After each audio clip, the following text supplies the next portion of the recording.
Pregame.com.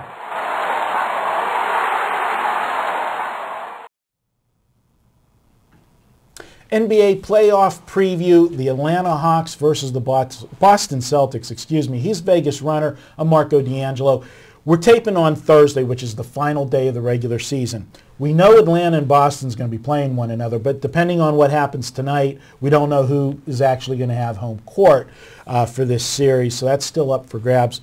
But VR, looking at this series, and as we preview a couple of them today, you've got to look at these games, look at what happened during the regular season, and as we talked in our how-to video, what these teams, what the situation was when they played the first time of the year.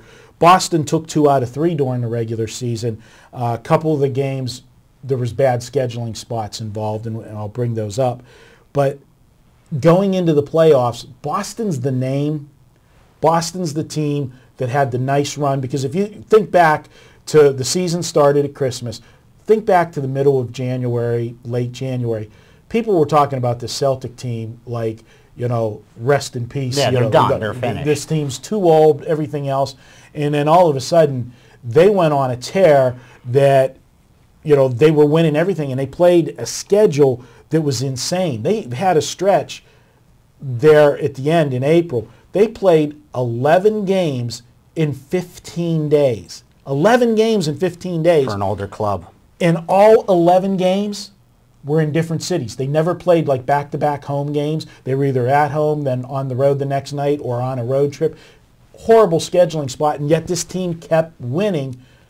My question is, did they peak too soon? No, I really don't think so. I'll tell you what about the Celtics. A lot of people gave up on them, and I did a video earlier with Brian, and he was laughing at me a few weeks later because they were cold. No, I was actually right this time. I said this team has defense. They're number 3 in points allowed in the NBA, number 1 in field goal percentage allowed in the NBA, number 1 in three-point field goal percentage allowed. Any team that has that kind of defense, and we know that in the NBA, everyone makes the playoffs except the Bobcats. This kind of team is made for the playoffs. They're dangerous. And that's the reason I wasn't ready to give up on them. I think they're a little bit overrated. Guys like, Pierce, guys like Garnett, they're at the twilight of their careers. But I just think against a team like Atlanta, who doesn't have a deep bench and isn't going to be able to push them, I got to give the edge to the Celtics. I think they are for real. I know you disagree with me, but I do think they have enough to get by Atlanta. I made my true line on this game on a neutral court. I made Boston only a 1-point favorite. I'll be honest with you. It's pretty much as close to a coin flip. But I went back and I looked at strength of schedule. And Boston had the 17th toughest schedule in the NBA, and Atlanta had the 27th toughest schedule in the NBA. That tells me a lot right there. Atlanta played a cupcake schedule, and they've only won 1 more game than the Boston Celtics. I just think that Boston gets by them in this series, and Boston's going to be that one team not too many teams are going to want to face. Well, I can't disagree with anything that you said there.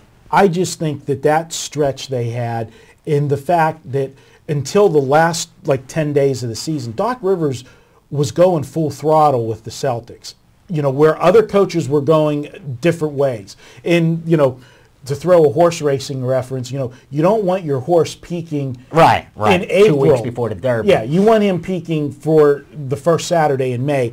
And I'm afraid that the Celtics, that the gas tank's going to be a little bit on empty. And I think this Atlanta team, and I know they haven't played as tough of a schedule. You're 100% correct there. But I think this is a team that's kind of flying under the radar. The Hawks have made the playoffs the last several years, and they just can't get over that hump, after they get into that first-round playoff. They've given a lot of teams fits, but then they just can't make that next leap. I think this is the year for them. They finished the season winning 8 of their last 11 games, and again, they're flying under the radar because look at the conference they're in. It's Chicago. It's Miami. Then you've got the veteran Celtics that they're talking about. And even though the team is worse than Atlanta, the next team that people talk about are Orlando because of all the circus that's going on with that team. And then you've got an upstart Indiana team that I think is another team that's flying under the radar. And lower down is the Knicks. that get a lot of ink because you had Linsanity early in the year. You had the coach get fired. You got Carmelo that down the stretch was playing the best ball he's ever played for the Knicks. You know, he was putting up 40 a game there for a while. I just think this team's underrated. I think this is going to go 7 games this series. I think the value's taking Atlanta in the series. I think game by game, there'll be betting value on Atlanta because I think, like I said, I made Boston a 1-point favorite on a neutral court, and I think there'll be a lot of times throughout the series there'll be value on betting Atlanta, but I think when it's all said and done, Boston will come out, you know, with the win. I think what is going to matter most in this series is we're going to find out tonight who gets home court. Because Boston's done all their damage at home. They're 23-9 at home. They don't even have a winning record on the road. So for them, home court is going to be extremely important in this series. So I'm interested to see what happens there. But again, I think they will be overvalued on a game-by-game basis. But I'm not willing to bet Atlanta to win this series. Well, I'm going to go ahead and take Atlanta to win the series is going to be my free pick. You're on the other one. You make those pizza bets with Brian, and you know Brian brags about he's been eating high and hog. I won one thing against him, and that was fantasy baseball last week. You know, I like to raise the stakes. Pizza's not enough. How about buffet at the Cosmo? Let's do it. All right, I got the Celtics. Celtics. I had Boston. You got Celtics. I got Atlanta. We'll see what happens. He's Vegas Runner. I'm Marco D'Angelo. We're coming back.